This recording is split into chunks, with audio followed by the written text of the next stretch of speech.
Bom dia, graça, paz e bem do Senhor Jesus Cristo a todos e todas. Sempre muito bom estar aqui, sempre muito bom poder me relacionar com os meus irmãos e irmãs. Sempre muito bom participar de um tempo tão especial e saber também dessa dedicação, né, de você estar aqui, de se propor a ter e disponibilizar um coração generoso, né, para toda a comunidade. Fico feliz e também grato a Deus, né, por esse movimento, né? Toda vez que você se coloca nesse processo de gratidão, né, desde quando você faz uma oferta, né, sabendo e compreendendo as necessidades da comunidade, até quando você se dispõe de sair de casa, estar aqui, né, ou quem está em casa nos acompanhando também, de estar entrando no YouTube não só para receber essa mensagem, mas compartilhar com seus amigos, familiares, com as pessoas que você conhece. Todo esse movimento e essa dinâmica que a Fernanda estava falando de compartilhar, né, a experiência, né, do ser igreja, ela é muito grandiosa e eu louvo a Deus pela sua vida, eu louvo a Deus por cada um de vocês. Eu quero continuar a minha reflexão, porque domingo passado nós começamos, pelo menos eu tentei, eu estou iniciando uma série para que a gente reflita a partir dessa experiência de devoção, de adoração, da experiência de colocar-se de joelhos diante do Senhor e da experiência também que vai se manifestar no processo da nossa oração, né? Então, iniciar um novo tempo, iniciar um novo ano é para nós um desafio e diante desse desafio, o meu diálogo e a minha conversa com a comunidade é primeiro resguardá-la dos tensionamentos que acontecem dentro do nosso coração. Isso vai fazer com que a nossa espiritualidade amadureça e que a nossa proximidade com Deus seja legitimada de uma maneira muito mais real, muito mais precisa, muito mais cuidadosa e muito mais sensível. Quero que você abra a Bíblia em Efésios, que é a carta do apóstolo Paulo à igreja de Éfeso, Efésios capítulo 3. Nós vamos ler hoje do versículo 14 ao 21. Vamos ler um pouquinho mais do que o domingo passado.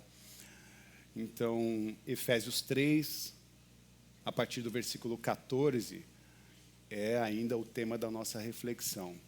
Uma reflexão hoje sobre oração, uma reflexão hoje sobre adoração e também uma reflexão sobre oração e desejos.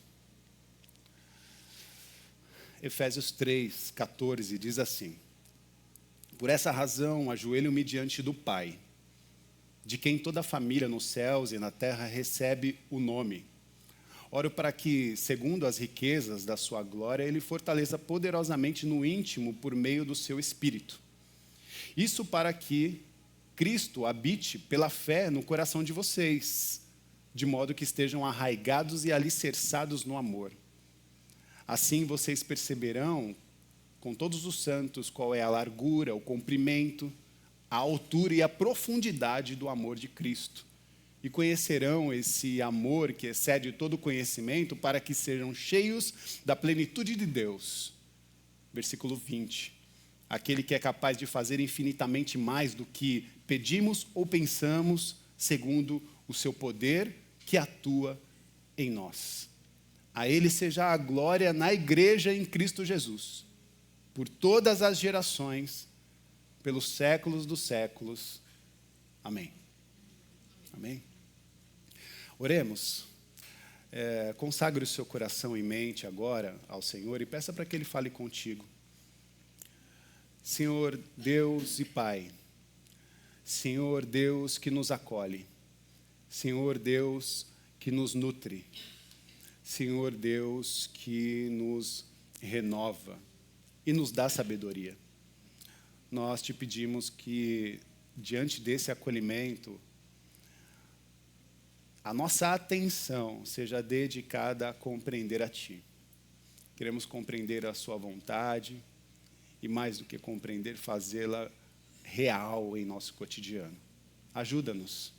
Esse é o nosso pedido, com profundo cuidado, respeito.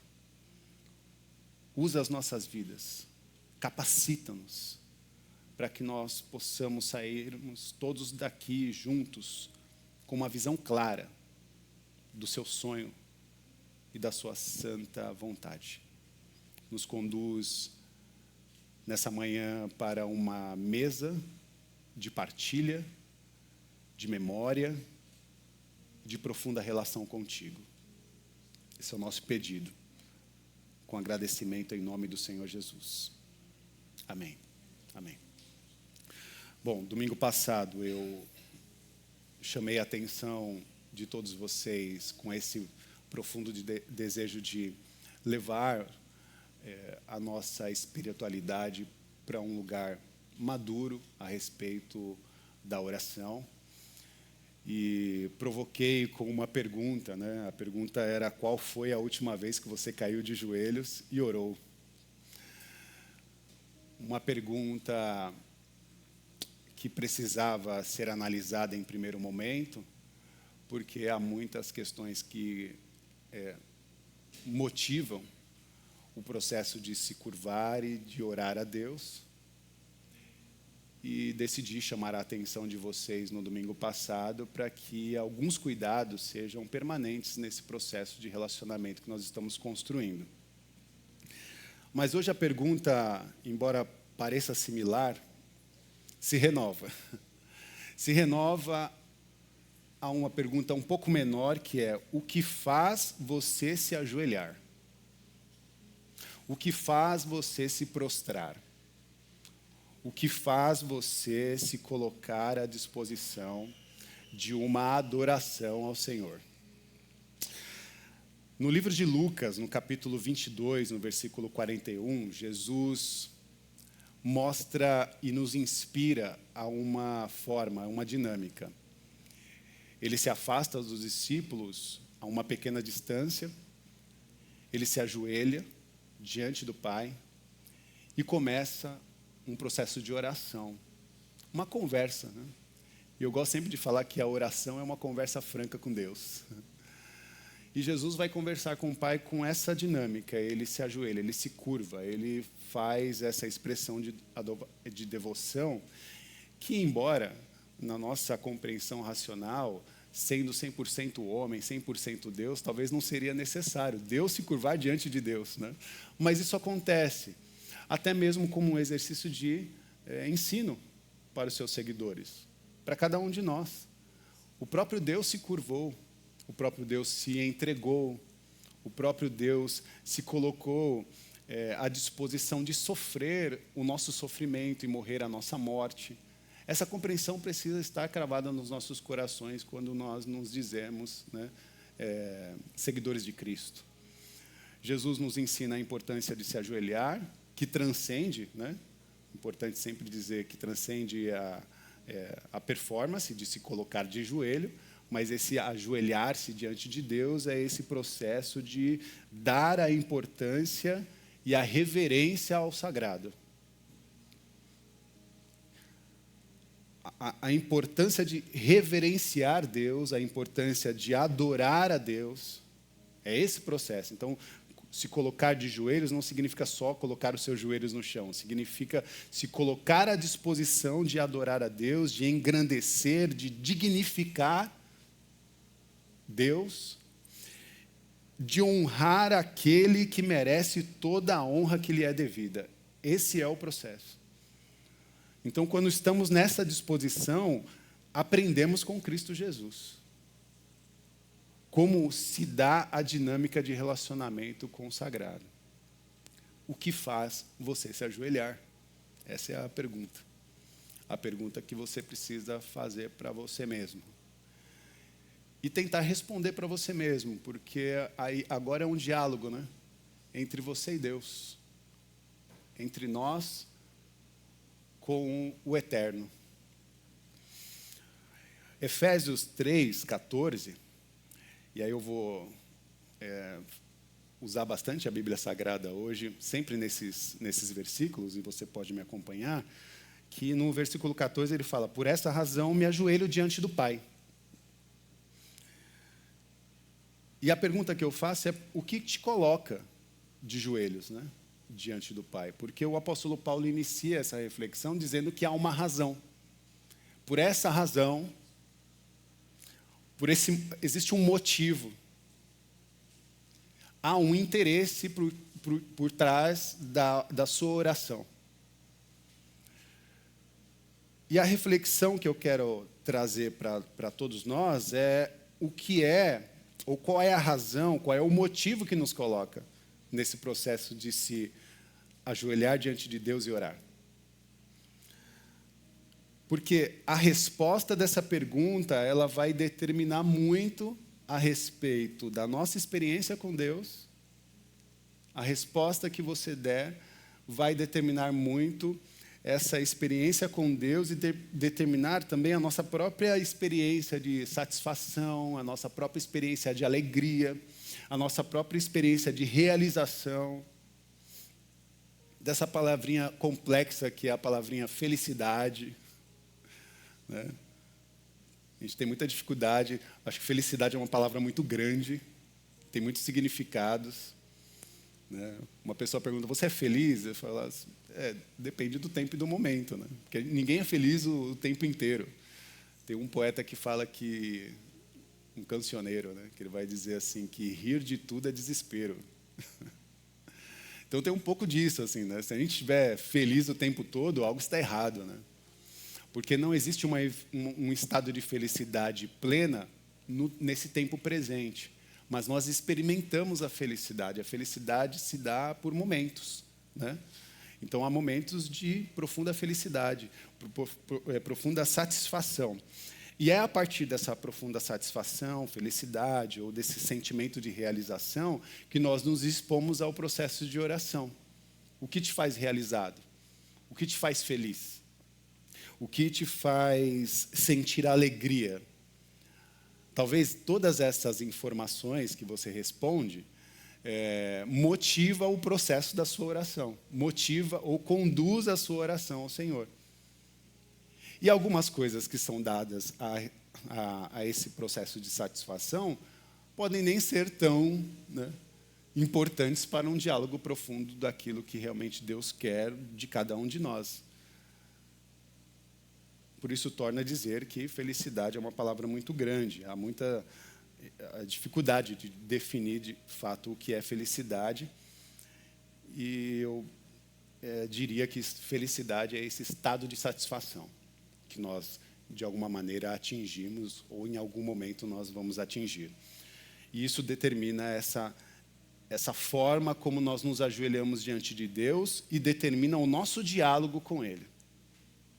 Quando eu leio o apóstolo Paulo, e estou tentando fazer essa análise da prédica, né, do sermão, né, da palavra, da mensagem que ele está trazendo, nos 3 capítulos, ele cita muito, né, quando ele começa essa informação, ele fala, por essa razão. E o que me chama a atenção é isso, por essa razão, por esse motivo. Eu desejo que todos e todas experimente o que ele vai chamar de salvação. Então, o apóstolo Paulo está chamando a igreja de Éfeso e também os seus leitores, os seus seguidores, a experimentar a salvação. Experimentar a salvação é, para ele, experimentar em suas vidas essa plenitude do propósito de Deus.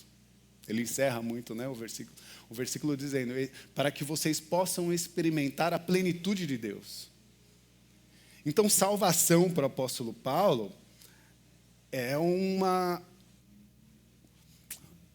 nos leva para um processo de compreensão muito complexa, né?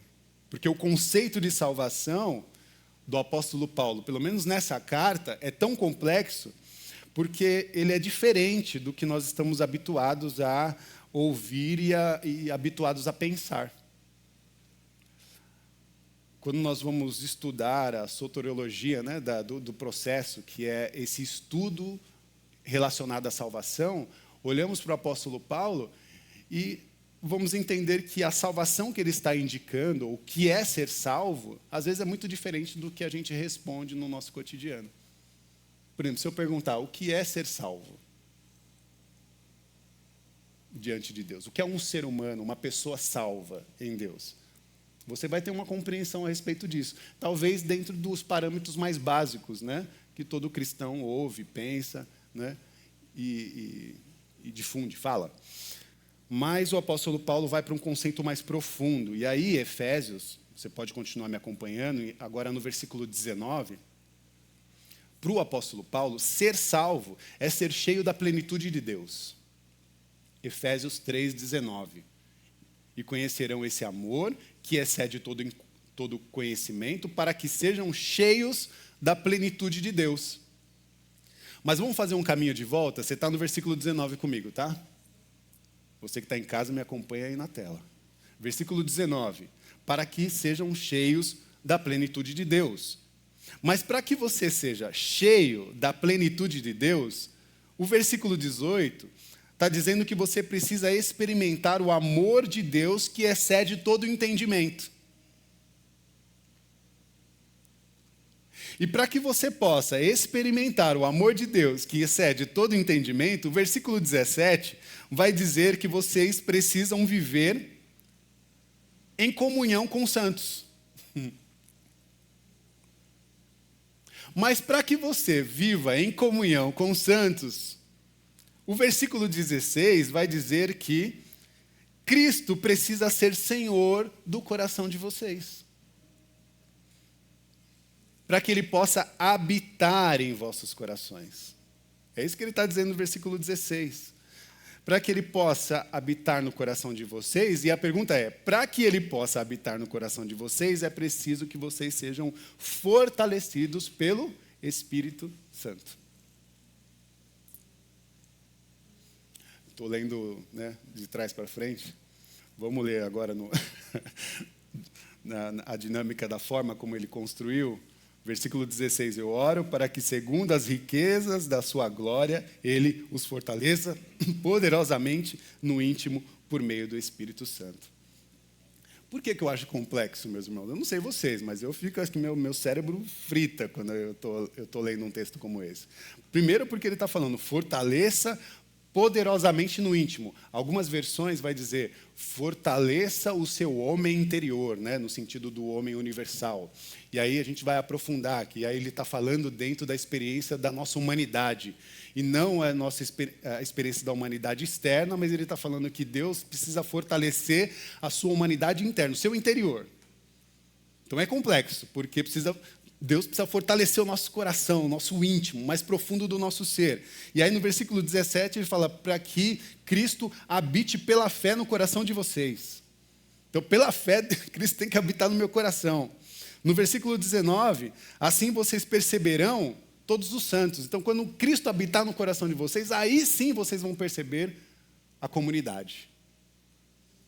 Aí sim você vai perceber a comunidade na sua diversidade.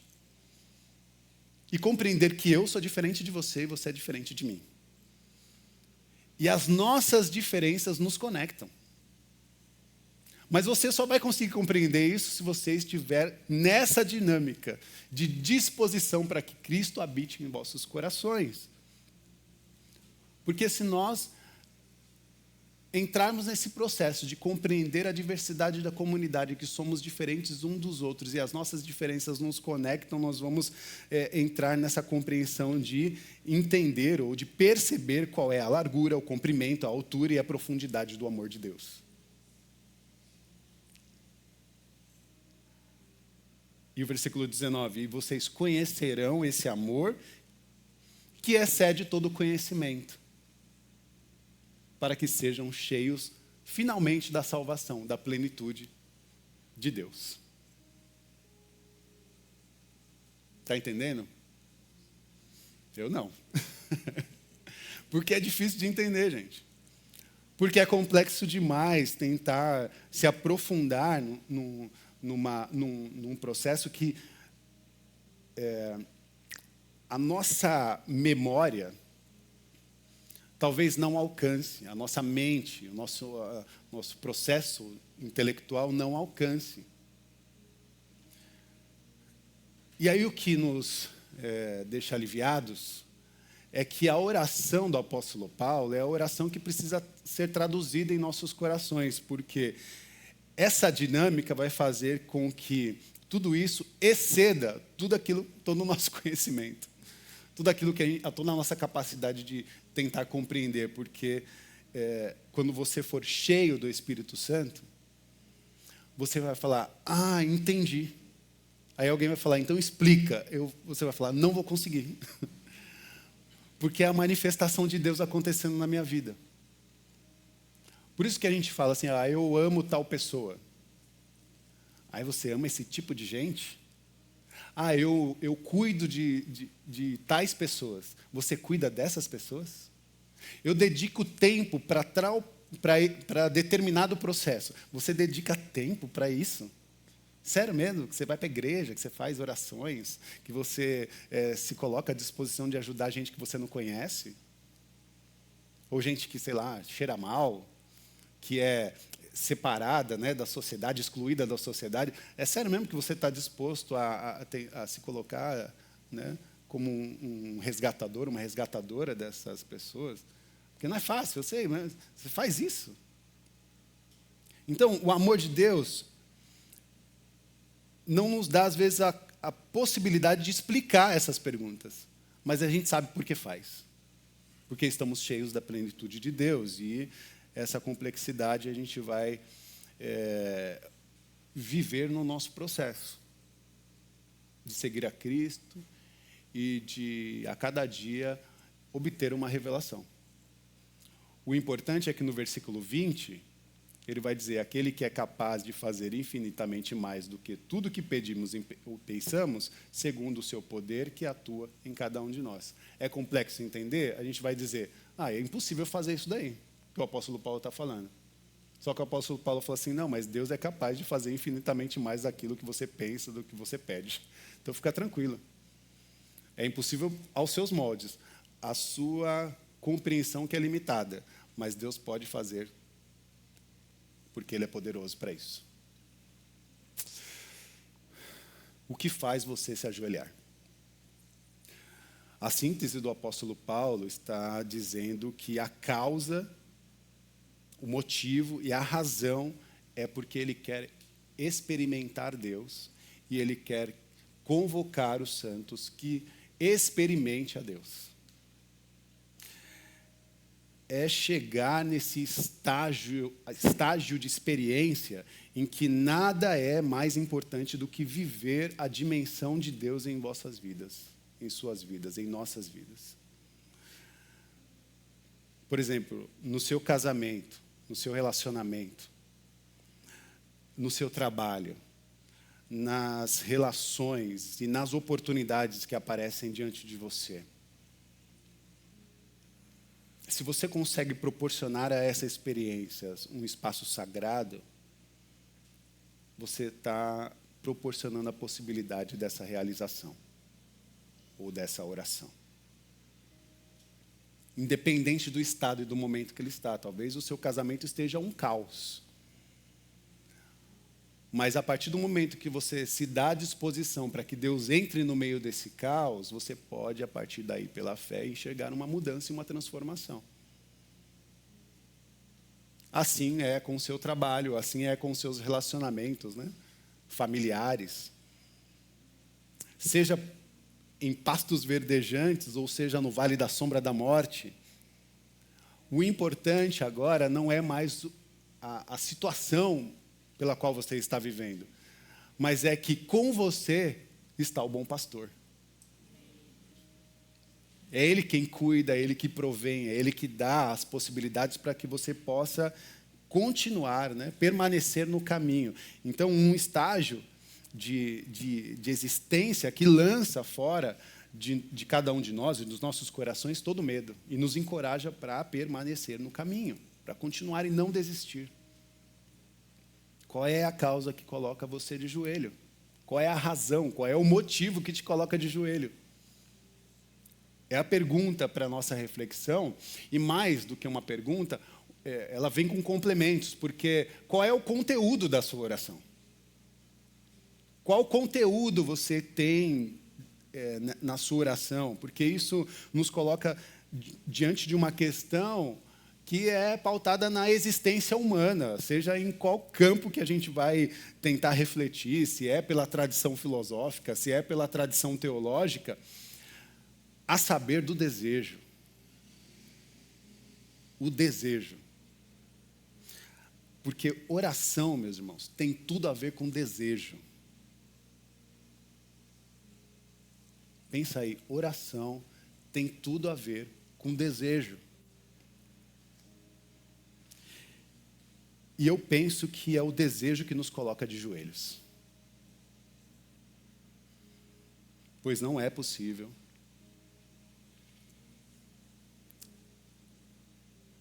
pensar em outro recurso quando você já fez todo o esforço necessário para obter determinada coisa.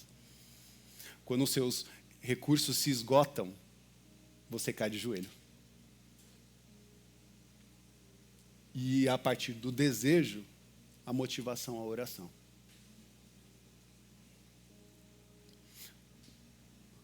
Mudei a pergunta. Quais são os seus desejos? Qual é o seu desejo? Quais são os seus desejos diante de Deus? Porque se você parar para pensar, boa parte dos nossos problemas e boa parte das nossas frustrações tem a ver com desejo. Tem a ver a respeito daquilo que a gente deseja. Especialmente os desejos não realizados. Desejo realizado, você fica feliz da vida, faz festa, pula, se resolve. Mas e os desejos não realizados? Eu acho que esses colocam a gente de joelho. Porque primeiro, a gente nem sabe organizar os nossos desejos. Complexo, né? Rafa, eu nem sei organizar os meus desejos. Eu falo, estou contigo. Difícil é organizar os nossos desejos. Porque, como eu disse no domingo, a gente é cheio de querer. A gente quer tanta coisa. E a gente nunca está satisfeito. E é engraçado que a gente deseja, e quando a gente recebe, a gente acha que vai ficar satisfeito e a gente não fica satisfeito. Por exemplo, eu desejei viajar. E aí eu tive uma experiência maravilhosa. Fiquei feliz. Felicidade. Mas aí quando eu volto, eu fico pensando, poxa, eu podia ter feito mais alguma coisa assim, podia ter feito aquilo, comido tal coisa, tido uma outra experiência, porque a gente nunca está satisfeito, a gente sempre quer mais, meus irmãos. Por mais que a gente deseje, a gente sempre está querendo mais, porque a satisfação ou essa felicidade, ela é passageira. Vocês estão comigo? E tem também um outro certo tipo de desejo que aí está fora do nosso controle. E pior, a gente deseja uma coisa que nós não temos direito de desejar, que é o direito de controlar pessoas, controlar as coisas. Por exemplo, eu desejo que você goste de mim. É um desejo. Mas eu não posso controlar você a gostar. E nem posso manipular Deus nas minhas orações para que você goste de mim. Entende? Mas tem gente que faz isso. Tem gente que chama Deus e tenta fazer uma grande trama. Deus, aquele menino que chegou é um gato. Eu estou apaixonada por ele. Eu quero que... Deus, dá uma força aí. Muda o coração dele. Faz ele se apaixonar por mim. Olha que situação desconfortável que você colocou Deus na sua oração. Pelo nosso interesse de querer manipular os sentimentos. Até mesmo das pessoas. Quem concorda comigo? Sim ou não? Sim. Pedir para Deus fazer alguém gostar de você. Isso não é oração, meus irmãos. Isso aí é feitiçaria. Não é oração. É manipulação. Você está manipulando Deus, sua mente e até a pessoa. Então é manipulação. E nós colocamos, infelizmente, Deus nessa situação desconfortável a partir dos nossos desejos. Perigoso. Perigoso. Imagina se todas as orações fossem respondidas exatamente como a gente deseja.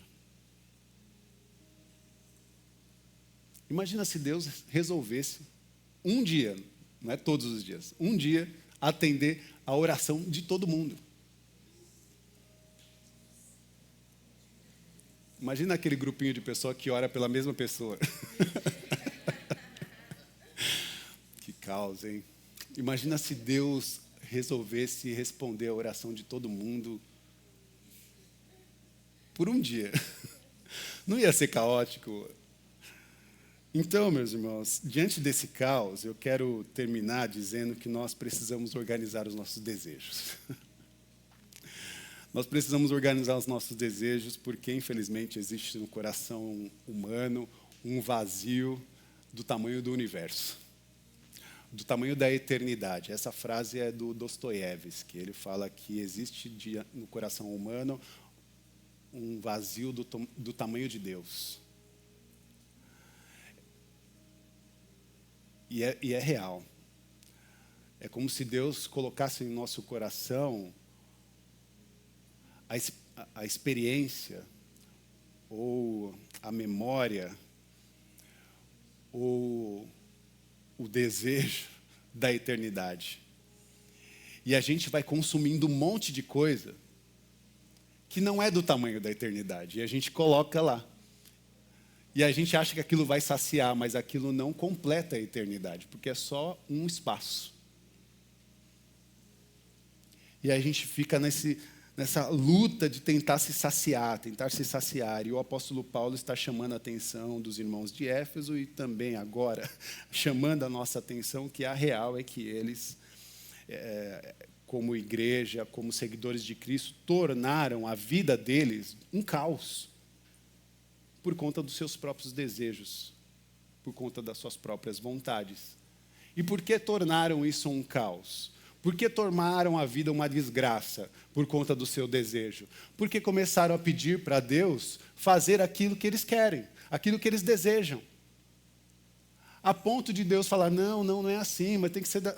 Vocês têm que entender um pouco melhor, vocês precisam ser mais sensíveis ao meu propósito para com vocês. Mas Deus, eu quero dessa forma, eu quero desse jeito. Que Deus chega a um momento, como nós vemos em Romanos, no capítulo 1, no versículo 16, que Deus entrega aos seus prazeres.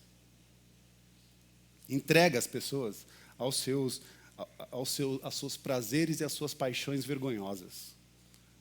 É como se Deus largasse assim a mão, assim, mas não no sentido do desprezo, mas falar assim, poxa, estou tentando ajudar, você não tá também cooperando, então vai do seu jeito.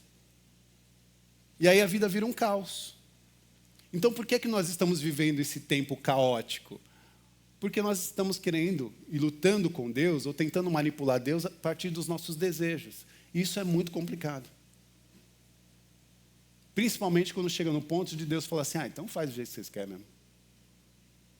Ou como o apóstolo Paulo usa, uma expressão que eu acho muito pesada, mas ele fala, entreguei para o diabo. Quem já ouviu essa expressão, diga sim. Complexa, né? Imagina alguém chegar aqui, Rafa, estou sentindo falta do irmão, da irmã lá, faz tempo que ela não aparece. Sabe por que ela não aparece? Aí eu respondo você, eu entreguei para o diabo. Esse entregar para o diabo não é que ele lançou a pessoa no inferno. Ele está dizendo assim, olha, ele deseja tanto, é como se fosse um filho pródigo que está desejando algo que não é compatível com o que Deus quer. Entende? Não é que ele está julgando, punindo a pessoa aos infernos. Ele está dizendo assim, olha, a pessoa está apaixonada pelos infernos, pelo caos, pelos seus desejos e pelas suas paixões vergonhosas. Eu não tenho mais o que fazer, eu já usei todos os recursos, mas ela insiste. Então ela vai. Porque eu também não posso manipular o coração dela e fazer com que ela faça aquilo que eu desejo que ela faça. Não posso. Então, em respeito a mim, aos meus desejos e a Deus que está no céu, que ela faça a sua própria vontade. Entende?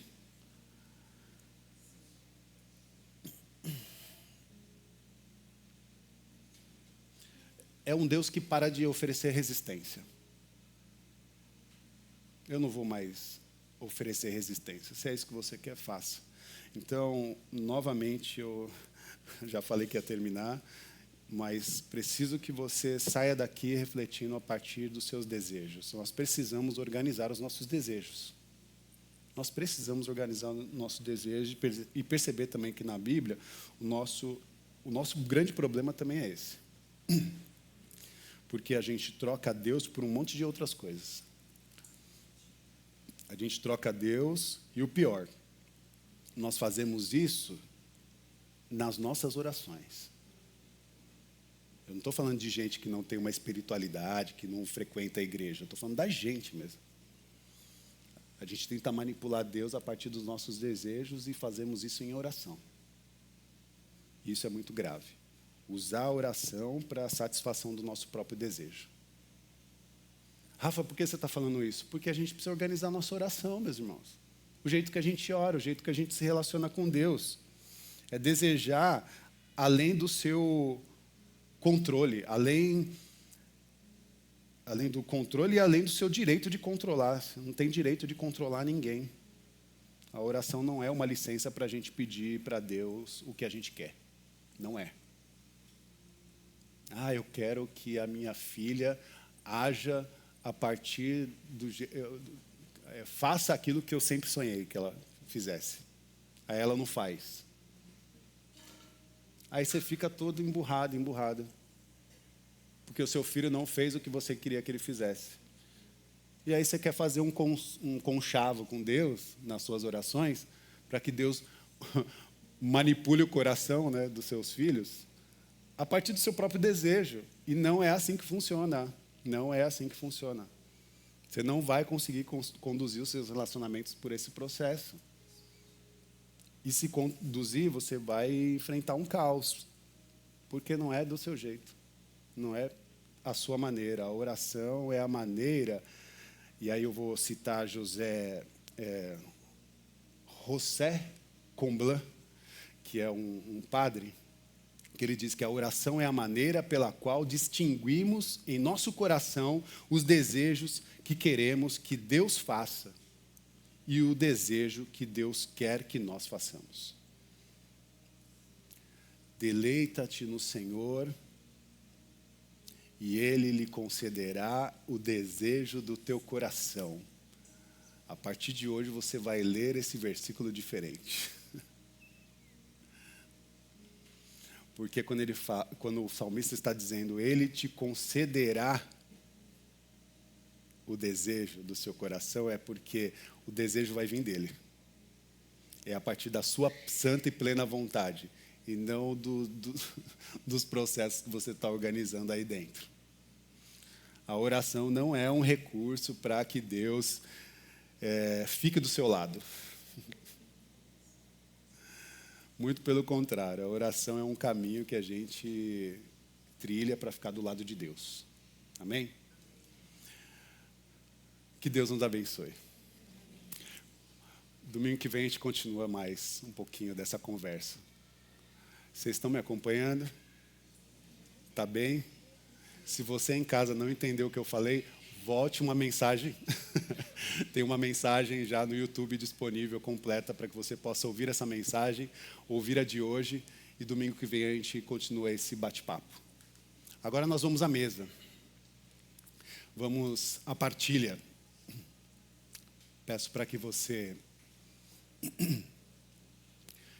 pegue o cálice, pegue o pão e aguarde todos e todas para que nós possamos comer e beber de maneira conjunta. Você que está em casa, também, você pode separar o seu pão, o seu cálice de vinho. você pode fazer isso de qualquer maneira, desde que você compreenda esses elementos como sagrado. Seja um suco de uva, um pão, uma bolacha, ou até um copo d'água. Não sei qual é o seu recurso, mas que você possa fazer desse momento uma experiência sagrada, para uma compreensão que nós vamos refletir aqui em comunidade. Pode se servir do pão, esse é o corpo de Cristo que foi partido por cada um de nós. O cálice é o cálice da nova aliança, o cálice da partilha, e o cálice também da celebração. A nova aliança que nós fazemos com Deus, celebrando a salvação tão complexa que o apóstolo Paulo está trazendo para cada um de nós. Que nesse momento, a partir dessa reflexão, nós possamos todos e todas sermos impactados por essa plenitude de Deus em nós.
Todos se serviram?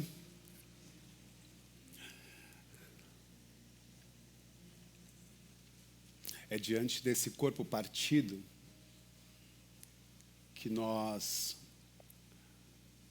celebramos o rito. Não porque Deus precisa dos nossos rituais, mas um rito porque precisamos da memória, ou trazer à memória o sofrimento de Cristo Jesus por cada um de nós. Ao comer desse pão, lembramos de um corpo partido e sofrido. Um corpo entregue. Um corpo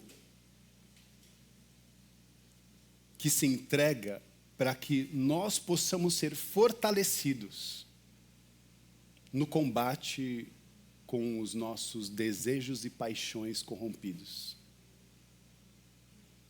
Ele vence as tensões, vence a nossa morte, vence o nosso sofrimento e nos dá a oportunidade de um caminho aberto para experimentar a boa, perfeita e agradável vontade de Deus.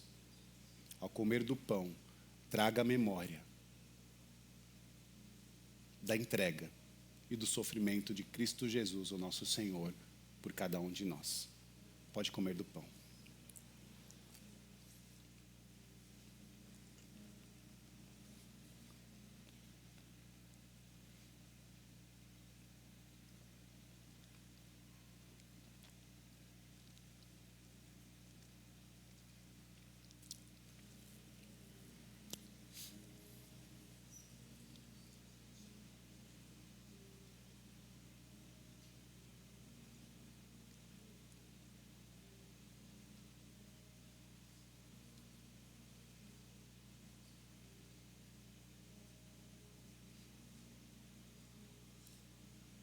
Exaltamos o seu nome porque até aqui o Senhor nos ajudou. O que seria de nós, Senhor? E o que diremos acerca dessas coisas? Se Deus é por nós, quem será contra nós? Aquele que nem mesmo o seu próprio filho poupou, pelo que não, juntamente com ele, nos dará todas as coisas. nós decidimos nessa manhã confiar na sua santa e plena vontade.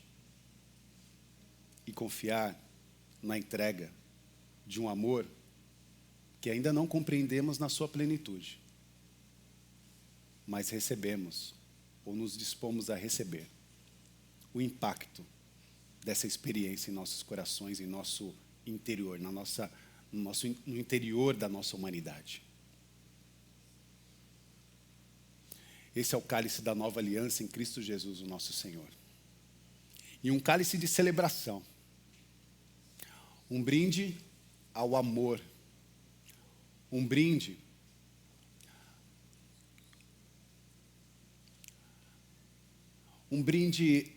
à vida de Deus em cada um de nós. Um brinde à vontade permitida por nós em nossos corações. Você pode celebrar por isso? Olhe para a pessoa do seu lado e fala: um brinde à vida. Beba do cálice e celebre ao Senhor.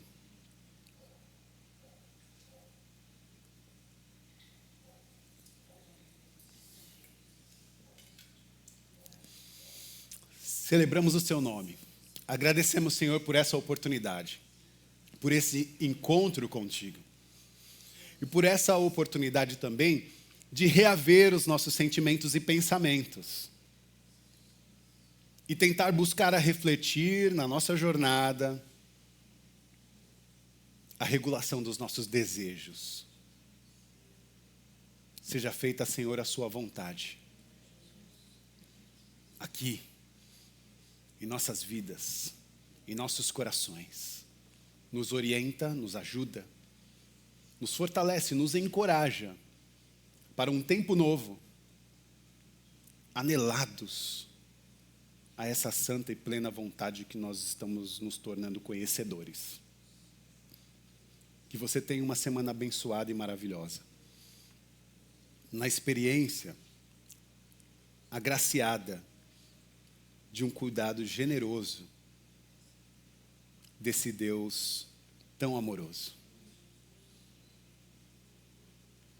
Que o amor de Deus, que a graça do Senhor, Salvador, Jesus Cristo, e que a manifestação da Ruá divina, desse sopro que invade as nossas vidas de maneira tão sutil e suave, nos fazendo experimentar a plenitude de Deus. Tenha uma semana abençoada. E seja uma pessoa abençoadora em todo lugar que colocares a planta de vossos pés. Que Deus nos abençoe. E até domingo, se Deus quiser. Glória a Deus.